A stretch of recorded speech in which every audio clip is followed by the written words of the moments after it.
Alors intéressons-nous à notre bascule RS et à son mode de fonctionnement. Donc la bascule a été construite ici.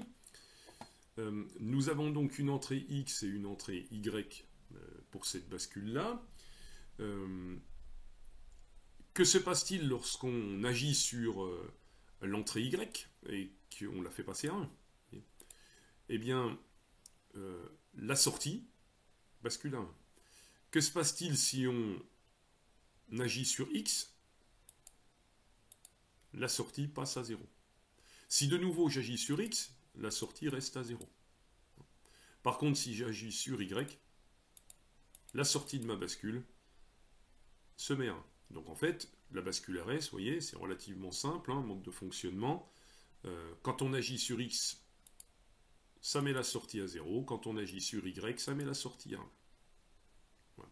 Alors cette bascule RS, comme j'en aurai besoin dans d'autres circuits un petit peu plus tard, je vais créer un composant intégré, un circuit intégré. Donc je sélectionne toute ma bascule, et puis je vais créer un circuit intégré qui va s'appeler bascule RS, voilà, qui aura les deux entrées, X RS puis Y RS, et puis la sortie qui sera là. Voilà. Ce qui fait que pour la suite, j'ai plus besoin, je peux supprimer ce circuit-là. Maintenant, la bascule, elle est disponible si j'en ai besoin ici dans mes composants. Voilà.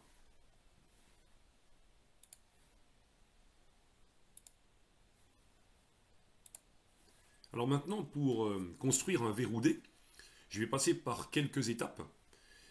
Tout d'abord, il faut que je construise un circuit qui va en fait contenir une porte est. C'est pour ça que j'ai rappelé ici la table de vérité du est, qui aura deux entrées X et Y, et qui aura une sortie S1, ici, qui doit fonctionner de la manière suivante. Hein, quand X vaut 0, eh bien S1 vaut 0. Donc ici, je complète la table de vérité. Voilà. Et puis, lorsque X vaut 1, S1 vaut non Y. Alors, comme Y ici vaut 0, non Y, ça fait 1. Voilà. Et puis, comme Y ici vaut 1, non Y, ça fait 0. Voilà, j'ai complété ma table de vérité. Donc, je dois fabriquer un circuit qui a cette table de vérité-là. Et quand je compare par rapport à une porte est, toute simple, je remarque que les deux valeurs ici en bas sont inversées. Voilà. Donc, pour fabriquer ce circuit-là, il faudrait que l'entrée Y ici soit inversée. C'est-à-dire qu'il faudrait que quand Y vaut 0, en fait, je bascule à 1, de manière à me retrouver avec 1, 1 ici. Et puis quand Y vaut 0, je bascule à 1. Donc si je veux construire ce circuit-là, je vais déjà mettre en place mes deux entrées X et Y. Voilà. Donc je vais nommer X. Voilà. Je vais mettre un deuxième interrupteur ici. Ce sera pour mon entrée Y. Voilà. Je vais avoir une porte est. Ici. Voilà. C'est parfait. Une porte à deux entrées. Je vais connecter X sur l'entrée de la porte. Voici.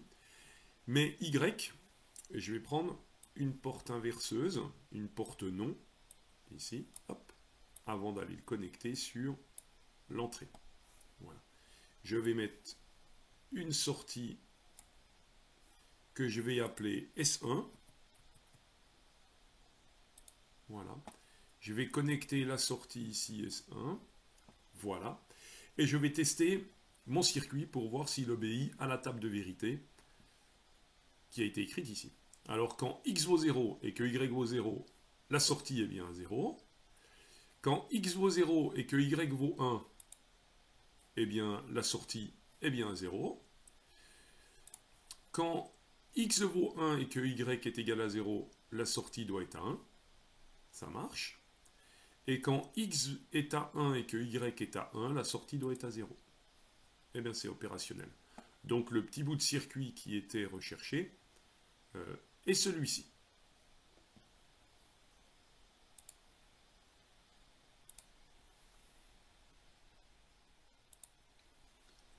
Alors, on va compléter de nouveau ce circuit avec une deuxième sortie S2 de manière à ce que lorsque x vaut 0, donc ce qui est le cas des deux premières valeurs, S2 doit valoir 0.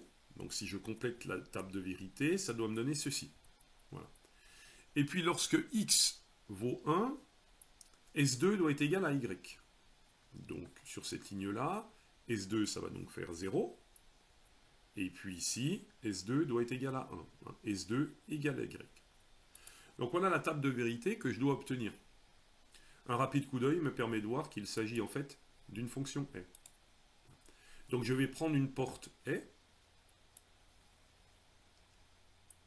que je vais mettre ici. Voilà. Je vais faire entrer x, faire entrer y. Voici. Et puis, une nouvelle sortie, qui sera S2.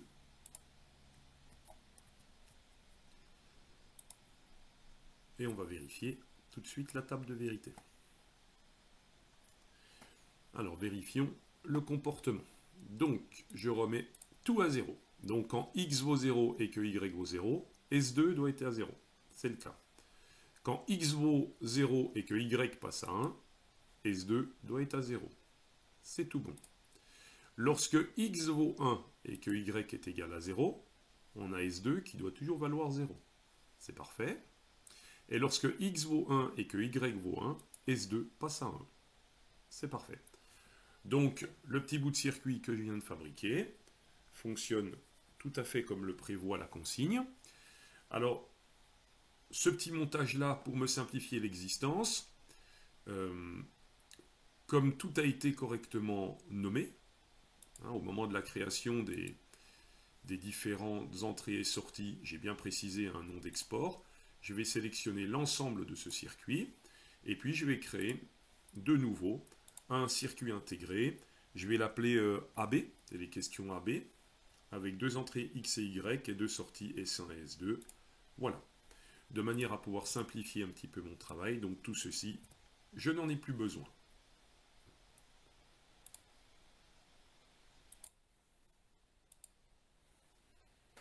Alors maintenant, je vais pouvoir atteindre vraiment mon objectif intermédiaire qui était de fabriquer un verrou D, un composant qui est capable de mémoriser une valeur, un bit de données. Alors pour ça, j'ai besoin j'ai besoin du circuit que j'ai fabriqué juste avant, hein,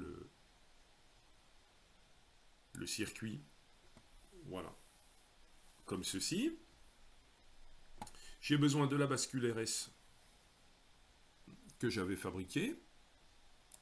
Voilà. S1 rentre dans la bascule. S2 rentre également dans la bascule. Et puis j'ai besoin d'avoir deux interrupteurs pour les entrées. Ici. Donc un premier pour le X. Je vais donc l'appeler XD, parce que c'est pour le verrou D. Voilà. Un deuxième interrupteur ici. Donc ça va être Y pour le verrou D. Donc YD.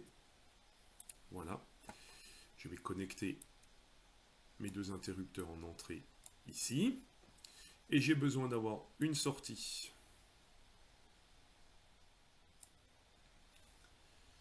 Voilà. Je vais l'appeler D. C'est la sortie de mon verrou. Hop, ici. Voilà. Très très bien.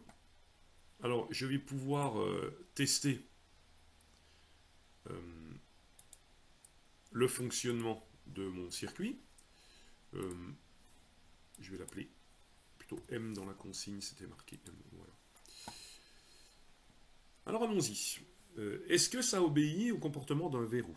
Alors c'est quoi le comportement d'un verrou? C'est donc ici j'ai Y. Vous voyez que Y peut changer de valeur. Mais tant qu'on n'agit pas sur X, la valeur de Y n'est pas mémorisée ici par mon composant mémoire. Alors je vais en faire la démonstration. Vous voyez, y passe à 1. Imaginons que y passe à 1. Pour mémoriser cette valeur, il va falloir agir sur x. Donc je fais passer x à 1, puis je l'enlève. Vous voyez que la valeur 1 a été mémorisée. Maintenant, si y change de nouveau, la valeur 1 reste en mémoire. Imaginons que y un petit peu plus tard repasse à 0. Pour mémoriser cette valeur 0, il faut agir sur x. Voilà qui est fait. La mémoire 0 est mémorisée. Y peut changer de valeur. Tant que x ne passe pas à 1, cette valeur n'est pas mémorisée. Donc ce composant, c'est ce qu'on appelle un verrou D. C'est un composant mémoire qui permet de mémoriser la valeur d'un bit de données. L'acte de mémorisation est en fait commandé par l'entrée x. Et le bit de données est en fait apporté par l'entrée y. Alors, ce circuit que je viens de fabriquer, je vais créer un composant intégré directement. C'est ce qu'on appelle un verrou D. Voilà. J'ai créé mon circuit, donc voilà, j'ai plus besoin de ceci. Je dispose maintenant dans mes composants personnalisés du verrou D qui est ici. Alors, dans un ordinateur, on a effectivement des bits de données comme Y. Alors, je vais remettre un interrupteur quand même pour commander mon Y ici. Voilà, c'est mon bit de données qui va pouvoir arriver. Comment est déclenchée la mémorisation? Eh bien, par un signal d'horloge. Voilà. J'ai l'horloge de la machine, de mon ordinateur. J'ai un signal d'horloge ici. Alors, avec une durée, donc il y a une certaine périodicité, ce signal d'horloge. Donc, il passe à 1 et puis il revient à 0 périodiquement. Alors, pour la démonstration, je vais volontairement mettre un signal d'horloge très long. Je vais mettre 5 secondes de signal d'horloge. Voilà. C'est volontairement très long. Et puis je vais mettre une sortie pour visualiser la valeur qui est mémorisée par mon verrou. Voilà. Je mets une sortie comme ceci. Je relie mon système, mon horloge à mon verrou. Et c'est l'horloge maintenant qui va commander la mémorisation de la valeur qui est stockée dans Y. Y change. Je n'ai pas d'autorisation de mémorisation. Voilà, maintenant la valeur est mémorisée parce que l'horloge a activé l'entrée X. Donc quand l'entrée X est à 1, la valeur de Y est mémorisée automatiquement. Voilà. Quand l'horloge est à 0, Y peut changer, ça n'a pas d'influence sur. Il n'y a que lorsque X est activé que la valeur de Y est mémorisée. Donc à chaque changement de Y, ça va être mémorisé uniquement quand le signal d'horloge va en donner l'ordre.